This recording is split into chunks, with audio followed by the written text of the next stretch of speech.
आज की ये प्रेस कॉन्फ्रेंस जो है ये दो नुकात पे मुश्तमिल हैं। सबसे पहले मैं तारुफ करा दूं दाऊद खटक साहब का। दाऊद खटक साहब जमीयत उलमा इस्लाम के रहनुमा हैं और आज इस प्रेस कॉन्फ्रेंस के ज़रिए पाकिस्तान तहरीक इंसाफ में शमूलियत का ऐलान करेंगे। दाऊद खटक साहब 2005 से लेकर 2010 तक ज़िला नाजिम नौशेरा रहे हैं, नाजिम आला डिस्ट्रिक्ट नौशेरा रहे। पाकिस्तान तहरीक इंसाफ में उनकी पहले भी ज्वाइन करने की ख्वाहिश थी, लेकिन परवेज़ खटक साहब और इनका हमेशा मुकाबला रहा है, तो इस वजह से जो है इनकी राह मसदूद थी। और आज अल्लाह के फजल से ऐसे दौर में जब पाकिस्तान तहरीक इंसाफ को छोड़ने वालों की प्रेस कॉन्फ्रेंसेस हो रही है, ये पहली प्रेस कॉन्फ्रेंस कतई नहीं है शमूलियत की। इंशाल्लाह इसी प्रेस क्लब के ज़रिए और बहुत से दीगर मकामात पे बहुत सारे सियासी अमायदीन ने पाकिस्तान तहरीक इंसाफ के साथ रब्ते किए हैं। पाकिस्तान तहरीक इंसाफ में शमूलियत से कबल मकामी जुमातों, तंजीमों, ज़िले की तंजीम, सूबे की तंजीम, इन तमाम को एतमाद में लिया जाता है और ताकि कोई इंतशार पैदा ना हो। दाऊद खटक साहब की ख़ानदान की नेकनामी, इनका सियासी इलाके में जो खिदमात हैं और पाकिस्तान तहरीक इंसाफ की मकामी तंजीमों के साथ जो हैं उनका रवैया या इनका आपस में ताल्लुकात जो थे, इन तमाम को मद्देनज़र रखने के बाद सूबाई और मरकज़ी क़ियादत के मशवरे से और चेयरमैन PTI इमरान खान साहब की इजाज़त से आज इस प्रेस कॉन्फ्रेंस का इनेकाद किया जा रहा है। इस मौजू पे बात करने के बाद जो दूसरा नुक्ता है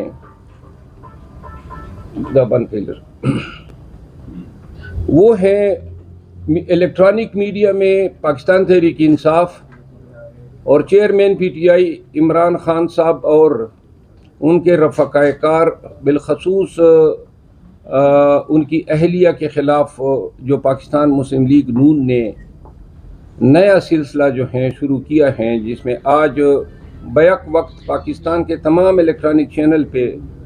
अता तारड़ साहब की प्रेस कॉन्फ्रेंस जो है वो दिखाई जा रही थी। बदकिस्मती से हमें ये ट्रीटमेंट जो है इलेक्ट्रॉनिक मीडिया से नहीं मिल रही है, लेकिन इंसाफ का तकाजा ये है कि अगर कोई इल्ज़ाम लगाए जाते हैं और कोई जवाब दूसरे फरीक की तरफ से आता है तो वो जवाब भी आवाम तक पहुंचाना चाहिए। तो तमाम चैनल से गुजारिश है कि जो आज की प्रेस कॉन्फ्रेंस में जो इल्ज़ामात लगाए गए हैं, इस हवाले से हम सिर्फ ये नुक्ता नज़र अवाम पाकिस्तान तक पहुंचाना चाहते हैं कि जब नवाज़ शरीफ साहब पाकिस्तान आए तो वो ऐसे हालात में पाकिस्तान वापस आए जब पाकिस्तान जो है अपनी सर्वाइवल के उस नहज पे पहुंच चुका है जहां पे हम मेक और ब्रेक की सूरत हाल से दो चार हैं। ये कोई मुबालगा नहीं होगा कि हम ये कहें कि हमारे अंदरूनी ख़तरात और हमारे बैरूनी ताल्लुकात बिलखसूस हमसाया ममालिक से तारीख़ के इस दौर में एक ऐसे लेवल पे पहुंच चुके हैं कि जहां एक तरफ हमें माशी डिफ़ॉल्ट का सामना करना पड़ रहा है, वहां अंदरूनी जो मुल्क में तवाइफुल मलूकी मची हुई है और मुल्क के अंदर जो है सियासी और बुनियादी हकूक़ को जिस तरीके से पामाल किया जा रहा है। इलेक्शन सर पे हैं, इलेक्शन का ऐलान होने के बावजूद पाकिस्तान तहरीक इंसाफ को अपना झंडा निकालने की इजाज़त नहीं है और ये इलेक्शन के फेयरनेस और ट्रांसपेरेंसी पे सबसे बड़ा सवाल जो है डालते हैं। इन हालात में जब पॉलिटिकल पोलराइजेशन बहुत ज़्यादा है और सियासत अमली तौर पे गालम गलोच तक पहुंची हुई है, जब नवाज शरीफ साहब आए तो इन हज़रत ने 3 दफ़ा पाकिस्तान के वज़ीर आज़म की हैसियत से खिदमत अंजाम दी हैं। 2 दफ़ा वज़ीर आला पंजाब रहे हैं। फिर 16 माह इनके वालिद इनके भाई साहब जो है वज़ीर आज़म पाकिस्तान रहे। पाकिस्तान में ऐसी नज़ीर किसी और की नहीं है जो इतने अहम मनासिब पे तकरीबन लगभग 40 साल से पाकिस्तान पे इक़्तिदार पे बराजमान रहा हो। इन हालात में और उम्र के इस हिस्से में ये ज़रूर महसूस की जा रही थी कि शायद नवाज शरीफ साहब मुदब्बर सियासतदान का सबूत देते हुए मुल्क को बचाने के लिए मुल्क में सियासी और जमहूरी अक़दार को फ़रोग़ देने के लिए कोई किरदार अदा करेंगे, क्योंकि जब 3 दफ़ा वज़ीर आज़म रह गए तो चौथी दफ़ा वज़ीर आज़म बनना या ये ख्वाहिश भी रखना जो है आपके किरदार की सही मानों में इंटरप्रिटेशन करता है। क्या रह गया था? दौलत, इज्जत, इक़्तिदार, आपका भाई, आपके भतीजे, तो क्या सारी ज़िंदगी जो इस मुल्क से आपने लिया या इस मुल्क ने आपको दिया, इसका तकाजा ये नहीं था कि आप आज के दौर में पाकिस्तान के हालात पे रहम करते हुए पाकिस्तान के लिए ये ऐलान करते कि पाकिस्तान मज़ीद सियासी बदनामी का मुतहम्मल नहीं हो सकता। आपकी शान या आपकी कद काट में क्या कमी होती है, और अगर आप नेकी, सुलह सफाई और पाकिस्तान में पाकिस्तान की सियासी पार्टियों को पाकिस्तान की बका के लिए और पाकिस्तान में जमहूर की बका के लिए ये पैगाम देते कि मैं हर एक शख्स के घर जाने को तैयार हूँ, क्योंकि आपका भी दावा है और दावा कराने वालों का भी दावा है कि आप आज वक्त के मुक़्तदर हैं। तो लिहाजा क्या ही बेहतर होता कि आज के इस वक्त में आप पाकिस्तान से लेने के बजाय पाकिस्तान को देने की बात करते। न पाकिस्तानियों ने आपको चौथी दफ़ा वज़ीर आज़म बनाना है और न इस प्रोपेगेंडे के साथ जो आज आपके पार्टी के लीडर्स ने इलेक्ट्रॉनिक चैनल में चेयरमैन पीटीआई और उनके अहले खाना के खिलाफ मुसलसल जो आज भी उसका तसलसल था फैला रहे हैं, इससे नफरत फैलेगी। हमने खान साहब के साथ मुलाकातों के बाद ये पैगाम दे रहे हैं कि शायद ये इल्ज़ाम तराशी, ये सख्त रवैया, ये जो आपस में चपकलिश इंतहा को पहुंची हुई है, कम अज़ कम इलेक्शन के दौरान जो है हमें डिसेंसी का मुज़ाहरा करना चाहिए। अगर आप आज यूनिलेटरली यकतरफा तौर पे उस शख्स पे जिसकी पार्टी को 9 मई के नाम पे कोई सांस लेने की इजाज़त नहीं है और जिसकी पार्टी को जिसको आपने जेल में डलवाया हुआ है और ख़ुद जो हैं आप कन्विक्ट होने के बावजूद दंदनाते फिर रहे हैं, आज की इस प्रेस कॉन्फ्रेंस में मैं ये कह सकता हूं कि 16 माह में जो असला स्कैंडल हुआ है, असला लाइसेंसेस का, चीनी के कार्टेलाइजेशन का स्कैंडल हुआ और 11 जो स्कैम्स हैं जो फिलवक्त जिसकी कंप्लेंट्स नेब के पास हैं लेकिन अभी तक पाकिस्तानियों के साथ शेयर नहीं किए जा रहे हैं, लेकिन वक्त आने के साथ साथ ये चीज़ें खुद तश्तज़बाम होंगी कि इन 16 माह में किस तरह लीडरान ने और उनके बेटों ने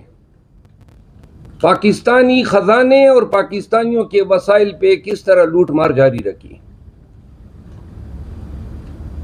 आइंदा के प्रेस कॉन्फ्रेंस में 16 माह की जो इनकी कारकर्दगी रही है और जहाँ जहाँ पे मेरठ का कत्लेआम किया गया है, जहाँ जहाँ पे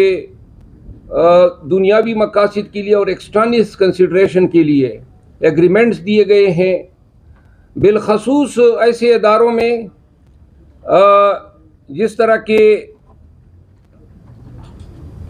एक मिसाल मैं आपको दे देता हूँ।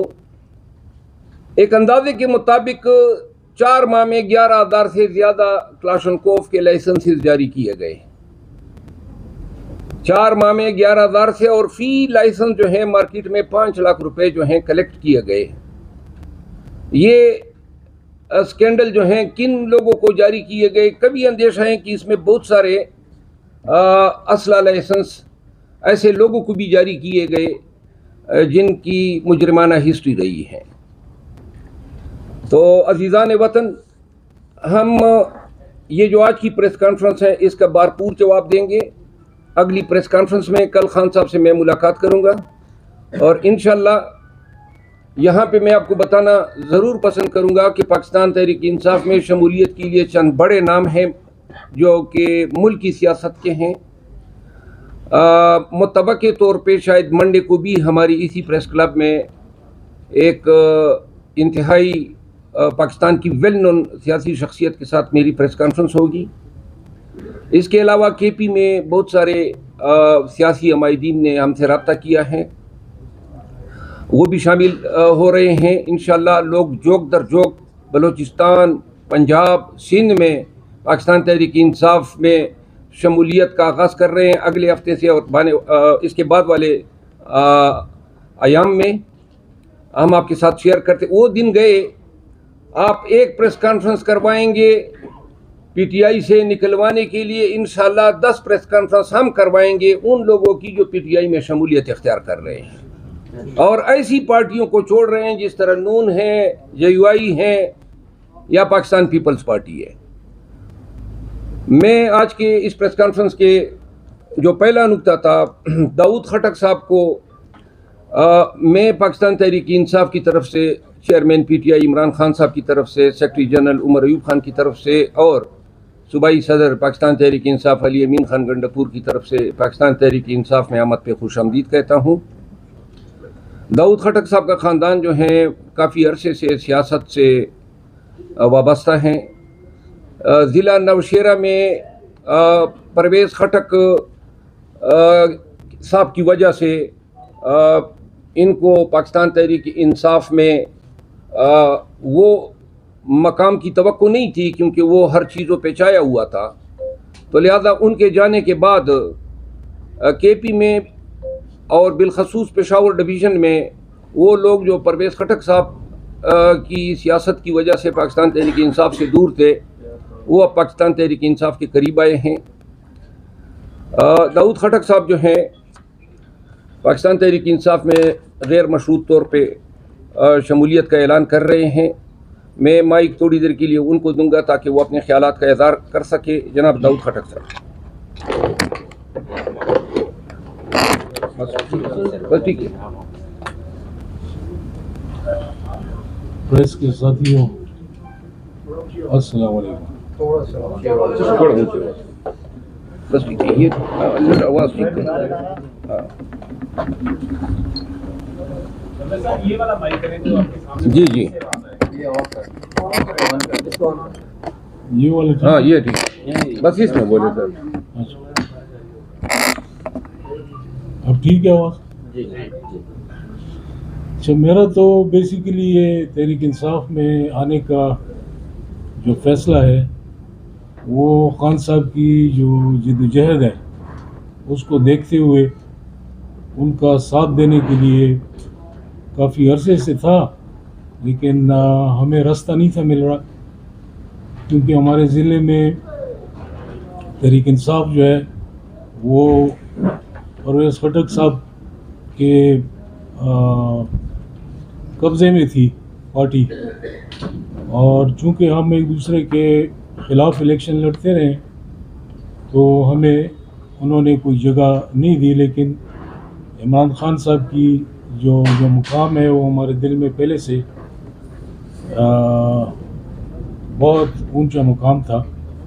अभी मौका मिला है जब परवेज़ खटक ने पार्टी छोड़ी है, तो हमने सोचा, हमने मशवरा किया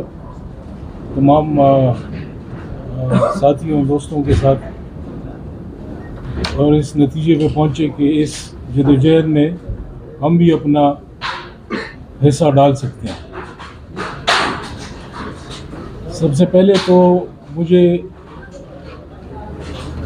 एतराज़ जो है मुल्क की फॉरेन पॉलिसी पे है कि आज तक इस मुल्क में इंडिपेंडेंट फॉरेन पॉलिसी नहीं बन सकी। फ़लस्तीन के इस वक्त जो हालात हैं, हम कूफा हैं और वज़ीर आज़म साहब एक मज़म्मती बयान भी नहीं दे सके।